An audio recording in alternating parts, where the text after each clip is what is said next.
ያስቀድም ያንተስ የሚፈረዳት ነበር ወይ ደግሞ በውስጥሽ ሌላ ሰው እንዳለ ማወቅ ነበረብኝ።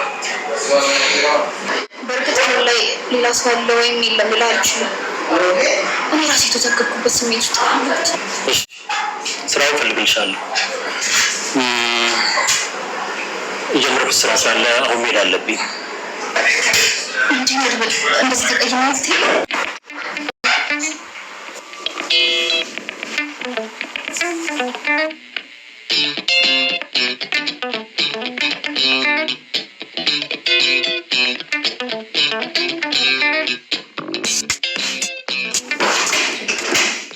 እናተትና ዛሬ የቁንጅና ውድድር ፋፈሽ ፍክት ብለው እንግዲህ ብቅ ብለዋል። ቤተሰቦቻችን እንግዲህ እንደምታያቸው አበባ መስለው እንግዲህ እነዚህ ሁለት ቆነጃጅቶች ብቅ ብለዋል። ጋይሶችዬ እንዴት ነው? ማንኛው ታምራለች? እስኪ ሰጀሽን ስጡ። እንዴት ነው?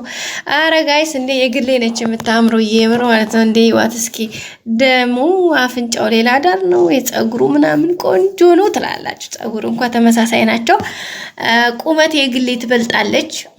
በዛ ላይ ሽንቅጥቅጥ ያለች ናት። ትትናም ቆንጆ ናት። እንግዲህ ግን የግሌን ማናህሎ የግሌ መካሻ የስካሬ መርሻ ብሏል ገልሞ ማለት ነው። እና እንዴት ነው ጋይስ? የምር በጣም ነው የምታምረው። እንደምታዩት እንግዲህ ኦ ማይ ጋድ ነው የሚያፍት ብለው ማለት ነው። አበባ መስለዋል እንዴ! የሌለ ነው ያማረባቸው ቤተሰቦቻችን እንግዲህ አሪፍ እንደሚሆንላቸው ተስፋ እናደርጋለን። እንግዲህ እና ብርሽ እነ ገልሞ እነ መሳይ ታንካሲስ ጋይስ ታንካስም ዋው ዛሬ ታዲያ ሴት አልተረፈም ትላላችሁ። እንዴት ዛሬ ቢጃማቸውን ምናቸውን ጎፈፍ እያረጉ ሲያዋቸው በቃ እንደው ይሄን ያክል ሴትም አልመስላችሁ ነበር ዛሬ። በተለይ አብርሽ ኦ ማይ ጋድ ነው ያለው። በተለይ የግሌን ሳያት ጋይስ እንዴ አብርሽ በእርግጠኝነት አሁን በኋላ ሐሳቡን ቀይሮ ከግሌ ጋር ፍቅር እስከ መቃብር ማለቱ አይቀርም። ያው እንደሚታወቀው ደግሞ ገልሞ ደግሞ የግሌን ያው ይወዳታል። በባለፈውም እንግዲህ ወረቀት ላይ ጽፎ ለአብርሽ ራሱ ሰጥቶት የነበረው የግሌን ነው። ሶ አሁን በባለፈው እንደውም የግሌን ግን በባለፈው ለፍቅር ምናምን እንትን አላትም፣ ግን ስትቆጣ ለምን ከፋኝ፣ ስታኮርፌ ለምን ደበረኝ፣ ለምንድነው እሷ ስለዘጋችኝ የደበረኝ ምንድነው? በቃ ምንድነው ሚስጥሩ? ችግሩ ምንድነው? ከኔ ምንድነው ችግሩ? ማለት ብታኮርፈኛ እኔ ለአንደኛ ብትተወኝ ይህን ያክል ያስጨነቀኝ ነገር ምንድነው? ጀስታው እንደሄዴ ነው ማያት በቃ ይዋናት እኮ ግን በቃ ምናምን አላውቅም። ደግሞ እንዴ የሆነ ነገርስ እንትን ቢለኝ ገልሞስ ምናምን እያለ እንግዲህ በጣም እያሰበ ነበር አብርሽ ማለት ነው።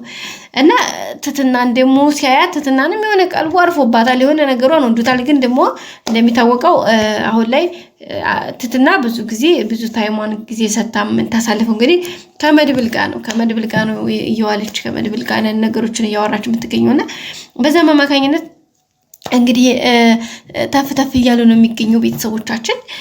ኧረ በስመ አብ ትላላችሁ። ዛሬ ግን የቀሚሳቸው አለባበስ ጉዳይ በጣም አሜዚንግ ኦ ማይ ጋድ ያስብላል። ማን አበባ መስለዋል። እንግዲህ ለትትና የገዛላት መድብል ነው። እንግዲህ ልበሽና እራት አብረን እንብላ ፕሮግራም ብሎ ሲላት እንግዲህ እንዴ ማለት እንዴት ተረኒ ጭራሽ አልሄድም ብላ ያው ፈራች፣ መሄድ አልፈለገችም ማለት ነው። ቤተሰቦቻችን ተመለሰች። ከዛ እንግዲህ ያው እየሆነ ያለው ነገር በጣም ከባድ ነው ማለት ነው ጋይዞች። መድብል ነኝ ብሏት እዚህ ጋር ሰው ቤት ቀሚስ ለብሶ መውጣት ምን ይባላል? ፏፈሽ ብላ የግሌን እንኳን ነገራችን ላይ አብርሽ ነው ቃል ላይ እንደዚህ በቃ አጭር ቀሚስ የሆነ ቆንጆ ቀሚስ ለብሶ ምናምን ሴት ወዳለሁኝ ምናምን ሲል ነበርና ያንን ሰምታ ነው እንግዲህ ፏፈሽ ብላ ፍክች ብላ ይወጣችሁ እና የትትና መልበስ ደግሞ ገረመኝ። ትትናና እንግዲህ የግሌ ትትና በዛ ስትወጣ የግሌ በዛ ለብሳ ወጣኝ ማለት ነው። ከዛ እንዲ ላይ ግጥምጥም አሉ። አሁን እነዚህ ልጆች እርስ በራሳቸው አይደባደቡም ትላላችሁ። አብርሽ በቃ አይኑ ፈዟል። ያችን አይቶ እዛች፣ ያችን አይቶ እዛች፣ ያችን አይቶ ረሸም ነው ጋይስ፣ ረሸም ነው። ሌላው እንግዲህ ተንከሲስ ዛሬ ጉር ሰራችሁ ጋይስ፣ ተጫወተባቸው። የምር ተመችቶኛል ማለት ነው። እንደ ፍተተተተ በተለይ እንትና መሳይን ጋይስ ተጫወተበት። እኔ በጣም ዘና ያልኩት ይመቸው። አሬ የዛሬን በቃ ከዛሬ ቀጥዬ አንድ ነገር አልናገር፣ ምንም ነገር ማለት አልፈልግም።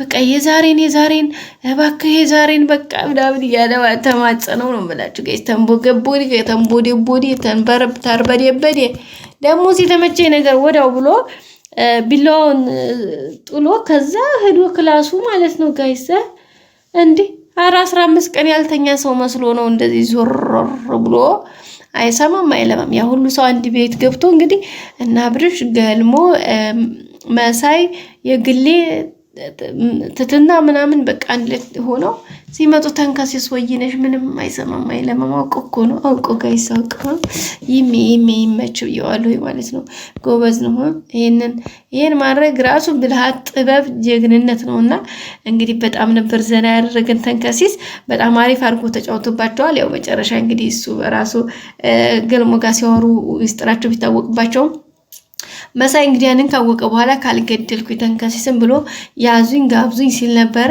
ግን እንኳን ተፈከረ ተወረወረ መድኃኒዓለም እሱ ያድናል ብሎ እንግዲህ ተንከሲስም አምልጧል እላችኋለሁ ውዶቼ ማሮቼ ፍቅሮቼ መድብልም እንግዲህ ፏፈሽ ብሎ ትትናን እንግዲህ የራሱ ለማድረግ ተፍተፍ እያለ ነው እሷ ግን የሆነ የፈራች የተሽኮረመመች እንዳንዳ እያለች ነው እንግዲህ ትትና የግሌን ለአብርሽ ታይለትና ሲጀመር አብርሽ ላንቺ ወንድምሽ ነው በቃ ጋይስ አይመስላችሁም አዎ በቃ ላንቺ የሚሆንሽ መድብልና መድብል ብቻ ነው መድብል ማለት እኮ በቃ አንቺ ህይወትሽ በቃ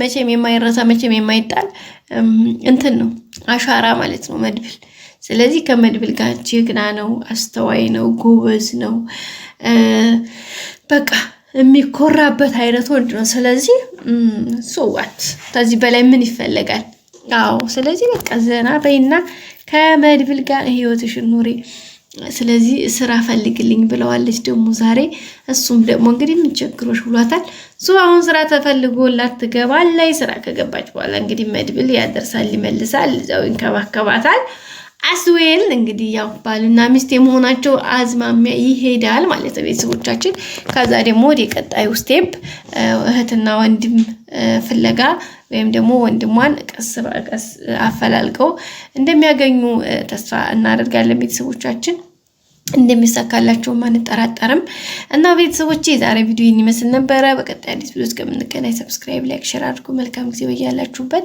ወዳችኋለሁ ቤተሰቦቼ ላይክ አድርጉ ባይ ባይ